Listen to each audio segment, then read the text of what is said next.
Good day to all my fellow Malaysians. I'm Shashi Kumar here. On my previous video, I have shared supporting facts and evidence that Venezuelan schools are not the distraction or barrier towards unity in Malaysia.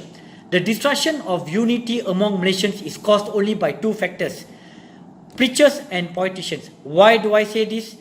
Because these both parties are the one who is in charge and controls the majority race in the country and plays a very important vital role in Malaysian administration. Here I am going to prove to you how these Mualaf preachers have been insulting, condemning, manipulating and misinterpreting other faiths and beliefs continuously, publicly in social medias. As someone who believes in the rule of law, I personally lodged police reports and assisted the police with the entire compilations of proof and evidence, but till to date there were no actions taken.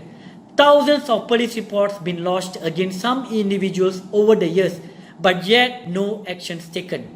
As I believe in our constitution, I handed over a memorandum together with supporting documents to 7 relevant ministries in October 2018, hoping that some actions would be taken against these fanatics and extremists whom are jeopardizing and destroying the unity and harmony of this beautiful multicultural, multiracial and multi-religious society, but the results were to my greatest disappointment.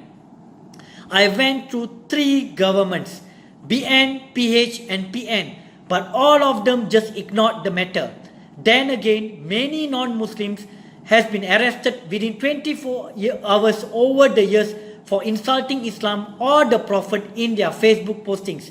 I have spoken to some whom has been arrested before. They told me that they were provoked as their religion were insulted and challenged, which made them to react emotionally and lead them to their arrest. For an example, a 68-year-old man who was arrested for insulting Islam. What made the senior citizen to do such a thing after all these years of his life? Think about it. These Mualaf preachers have thousands of supporters with good connections and network and well known to many politicians.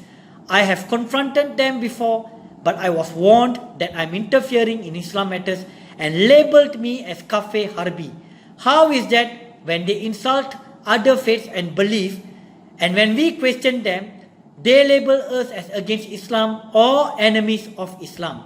They have created this narrative that Islam is under attack and threat, and they are the heroes who are taking the risk, fighting against all the attacks and protecting Islam from the kafirs. This is how they play victim and create sympathy to get all the support. This is called narrative building. A made-up story which is repeated every single day to make it true and believed by all. This is a simple psychology created to fool the people in believing them. Now, who is attacking who? They are very much comfortable in addressing the non-Muslims as kafirs or not yet a Muslim, statue worshippers or cow worshippers. Anyone who questions them, they will publish their pictures and names in their social media postings as someone whom is connected with LTTE, RSS or connect you with a terrorist group. I went to Jakim personally and reported about them, but they were not bothered, neither interested. But here Jakim is complaining that Islam is being insulted by the non-Muslims. But they themselves are not interested to investigate and get to the root cause of the problem, but merely rather play ignorant on the truth. These Mualaf were Hindus, Buddhists or Christians before they converted to Islam. But why are they using the platform as Muslim preachers to attack on other religion? Is this a revenge, as they were not happy with their birth religion due to their own poor understanding? What is their intention or modus operandi? This problem should be handled by Jakim or religious NGO bodies, as these Mualaf preachers has created a negative image and perception towards Islam itself.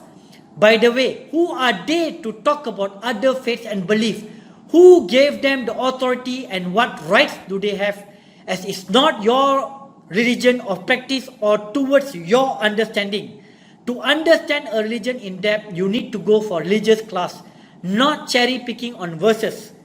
And these people supposed to be pitching what is Islam all about and the goodness of Islam.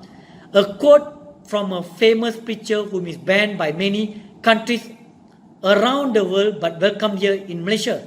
His quote is as follows: "It is better to have a corrupted Muslim leader than a non-corrupted non-Muslim leader."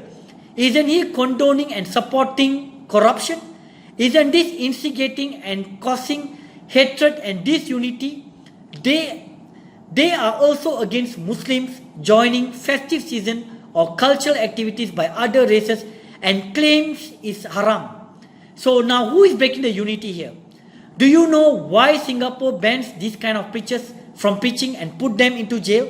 Because they know for a fact that this will break the unity and harmony of the nation and create a negative image of the nation around the world, which could bring down the foreign investment or investors into the nation and its economy.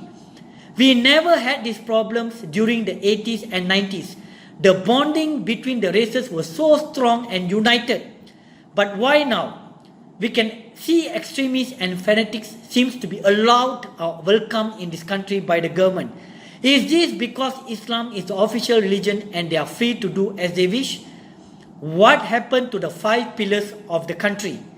Why these national principles are not being followed and respected?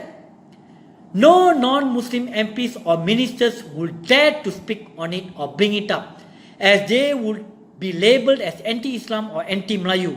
But I don't see any Malay MPs or ministers either voicing out on the matter. That is wrong or against Islam itself to condemn or insult other faiths and beliefs. What is human rights bodies such as SUAKAM doing about it? And same goes to the Malaysian Consultative of Councils. What are they doing about it? I'm willing to take up any challenges or debate on this matter, and anyone can interview me as I have pile of evidence and videos to prove it. We don't want to see Malaysia turned into a Taliban state by these people. This is a violation of human rights and discrimination towards other faiths and beliefs, which is protected by the Federal Constitution of Malaysia, Article 8 and Article 11. We don't want such a double standard law enforcement in this country. Do share my video. Give your support if you want to make a change. Being ignorant is our loss.